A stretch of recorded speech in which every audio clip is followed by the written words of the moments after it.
Você que acompanha o nosso canal sabe tudo de nomofobia.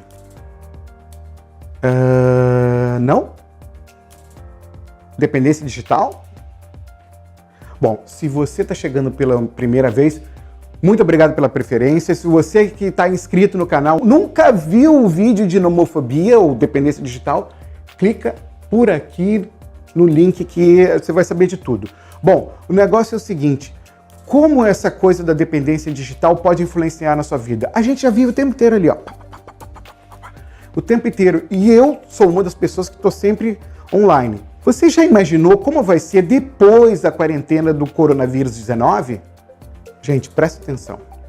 A gente já vive ali conectado. Aí a gente está em quarentena muitas vezes com a família. Aí o que você vai fazer? Vai para um joguinho online, fica ali desesperado e aí troca vídeos com seus amigos, enfim, pega notícia em tudo que é lugar do mundo. E aí você faz o quê? Você não aproveita o tempo que você tem com a sua família. Porque esse é o ponto, isso que é importante. Aproveitem esse tempo, não para ficar grudado na internet e quase surtando com tantos vídeos e tantas notícias que vêm a todo minuto.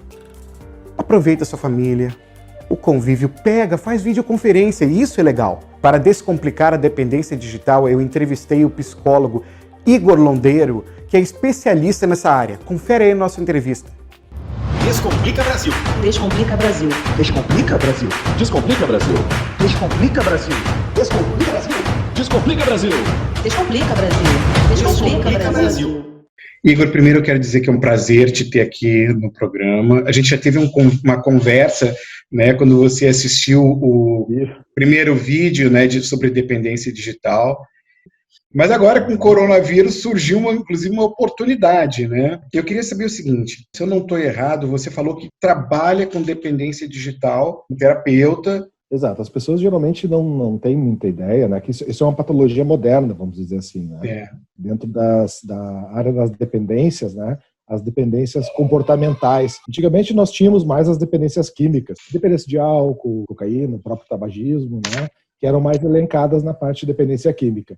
E hoje nós temos aí, com a classificação de doenças psiquiátricas, né, de doenças mentais, tem as patologias que são os transtornos por dependências comportamentais. E nisso entra a dependência tecnológica. Há um tempo atrás era mais chamada como dependência de internet. E hoje, claro, com a disponibilidade que a gente tem de equipamentos, de instrumentos e até a disponibilidade que a gente tem de smartphone, que mudou completamente nossa relação com a tecnologia. Então, de uns anos para cá, de forma muito rápida, né, começou a aparecer essa problemática, né? E é uma problemática muito real.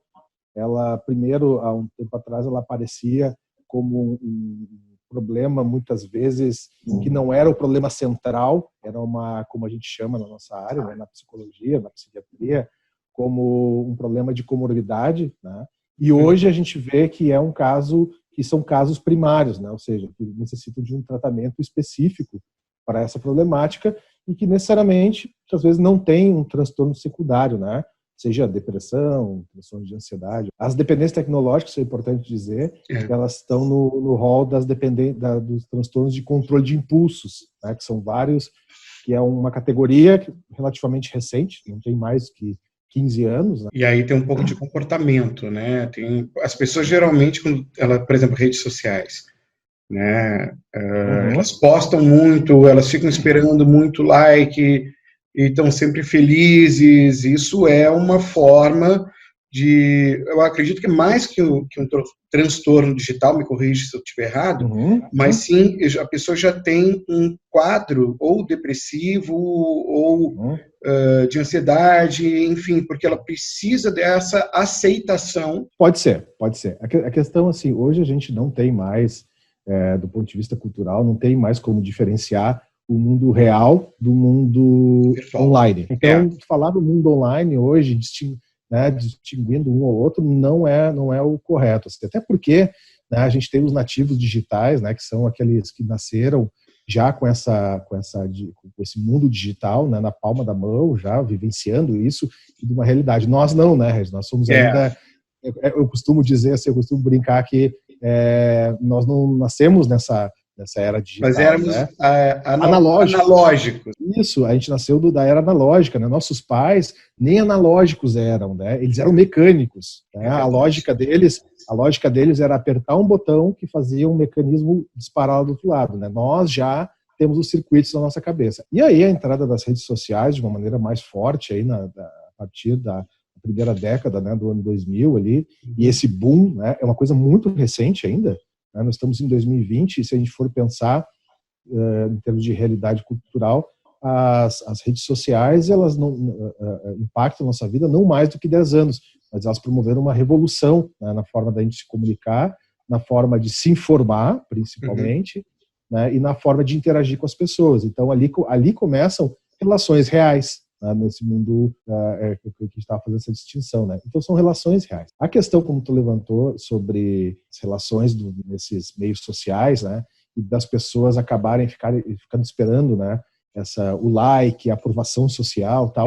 De certa forma, né, ela é uma transferência da nossa necessidade social enquanto seres sociais, né? Isso se transfere para esse mundo online, né? E claro que aquilo ali ele acaba muitas vezes gerando um auto-engano ou um engano para terceiros, né, de que aquela vida é real, de que aquilo está acontecendo de fato. Pensa comigo, né, Regis? Hoje as pessoas que usam muito as redes sociais, né, elas ficam realmente, elas se sentem atingidas muitas vezes com o que é publicado pelos amigos delas, pelas pessoas que elas seguem. E isso altera o humor das pessoas, altera o nosso humor. Sobre a questão de ter de pano de fundo algum transtorno psiquiátrico, a gente não se sabe ainda ao certo, né? O que vem antes é o ovo ou a galinha, né?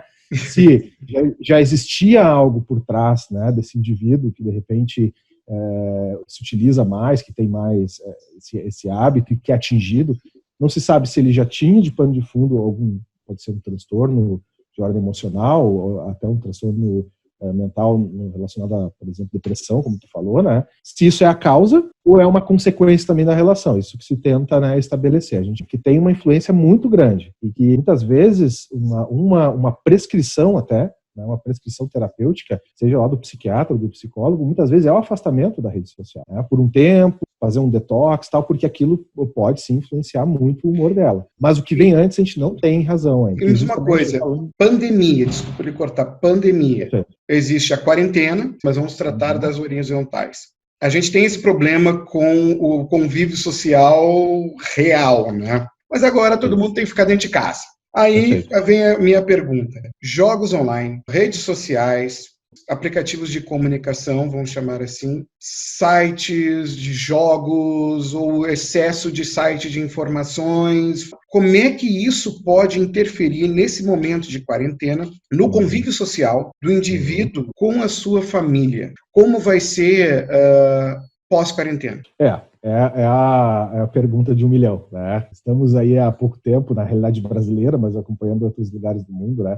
O que se sabe, né? Que isso vai transformar, de certa forma, as relações. A questão das tecnologias, como tu falou, né? Então, a gente ficar em situação de isolamento social, felizmente nós temos os meios sociais, a gente não pode demonizar, né? Felizmente a gente tem as tecnologias, que é uma lógica, né? A tecnologia, ela tem ela representa uma função na sociedade, né? Que num primeiro momento é entreter, né? O que é entreter? Primeiro, entretenimento é algo que tu vai consumir, né? E esse consumo vai produzir duas situações, né? Primeiro, passar o tempo, que antecede alguma outra atividade, e num segundo momento me produzir prazer. Então, a partir do momento que tu liga no Netflix, que tu coloca no teu Instagram, que tu vai conversar com seus amigos no WhatsApp, ele produz essas duas coisas. Isso é extremamente positivo e dentro de uma sociedade complexa que vivemos hoje, ela presta uma função muito boa e muito positiva. O problema é o tempo despendido, que a gente observa. Isso já era um problema, isso já é um problema já da nossa modernidade, que é o tempo despendido em tela, como se fala, que é o termo correto, né, para a gente não entrar nessa coisa de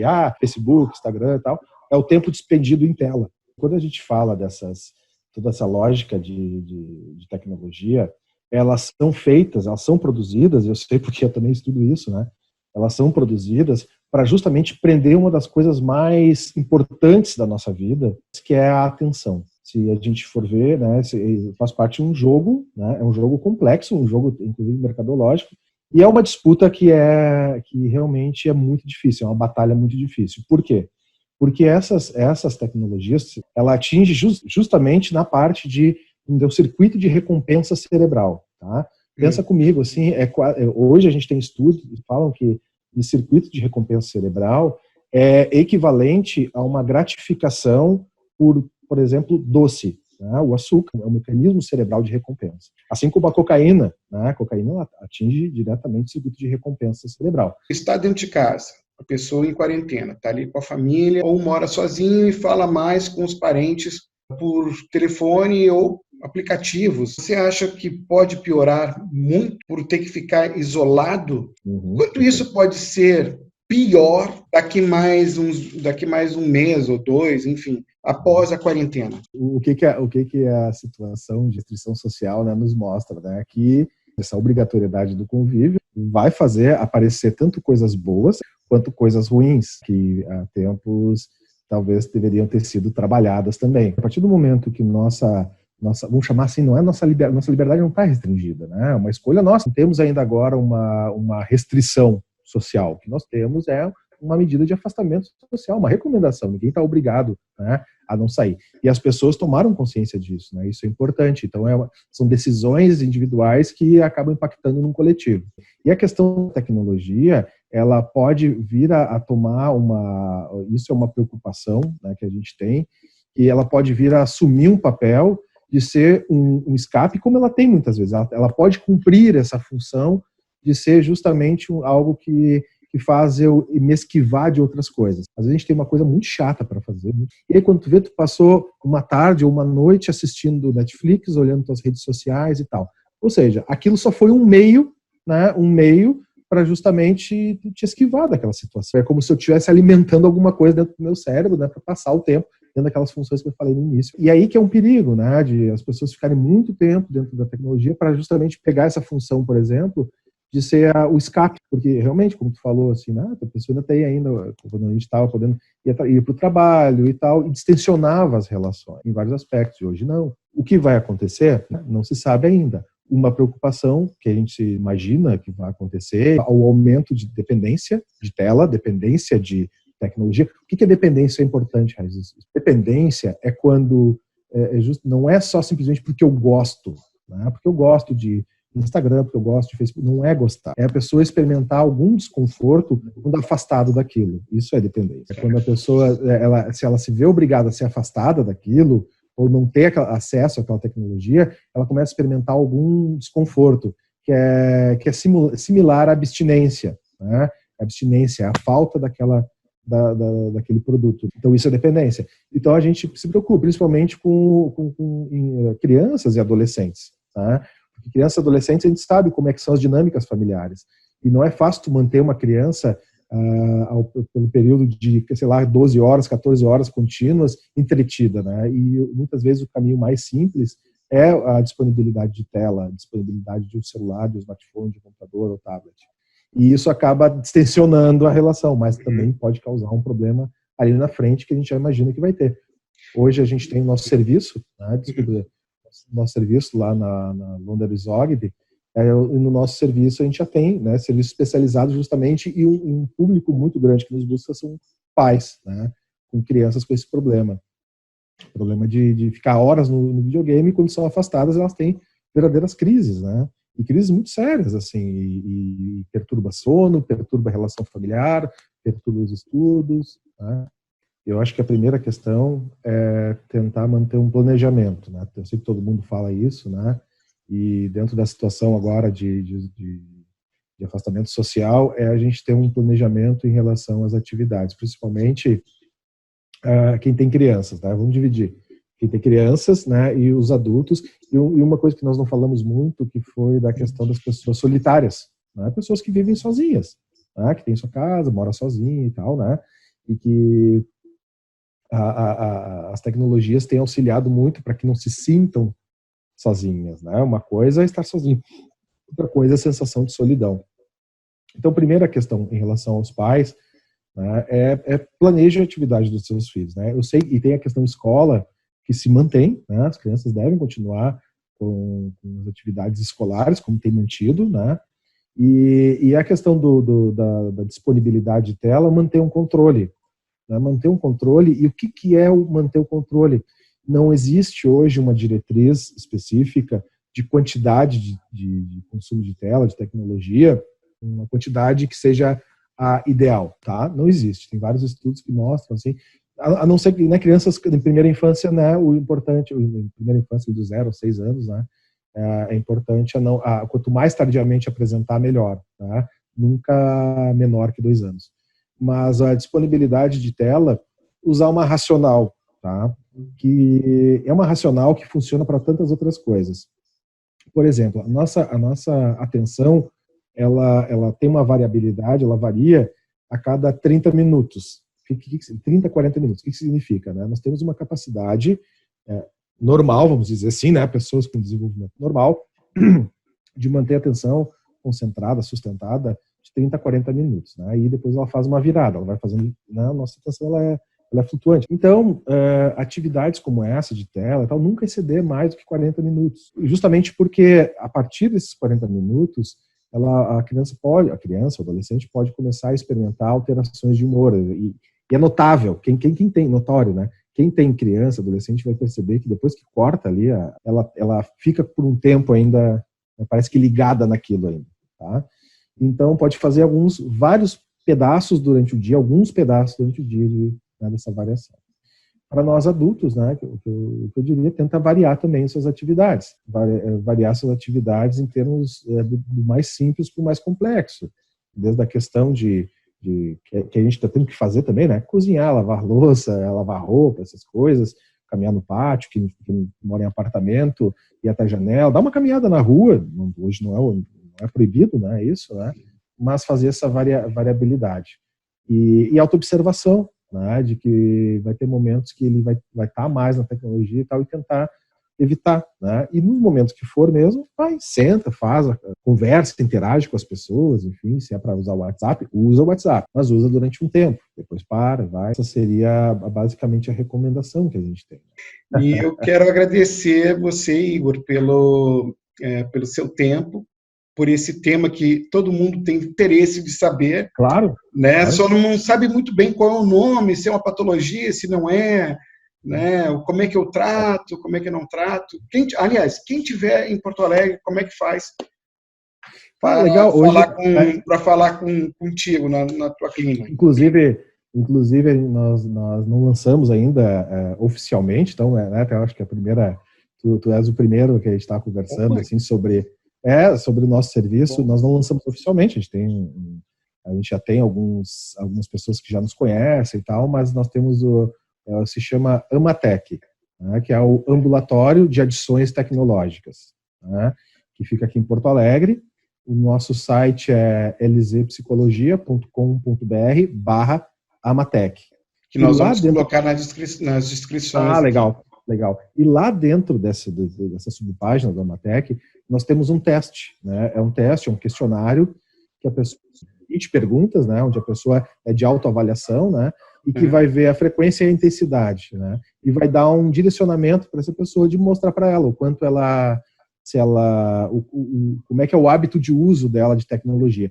O que nós temos lá ainda é só para adultos. Logo depois vai sair a nossa versão para crianças, para os pais poderem aplicar com base nas crianças, né? Mas ele vai mostrar se é um uso saudável, se é um uso moderado, se é um uso grave em termos de dependência, né?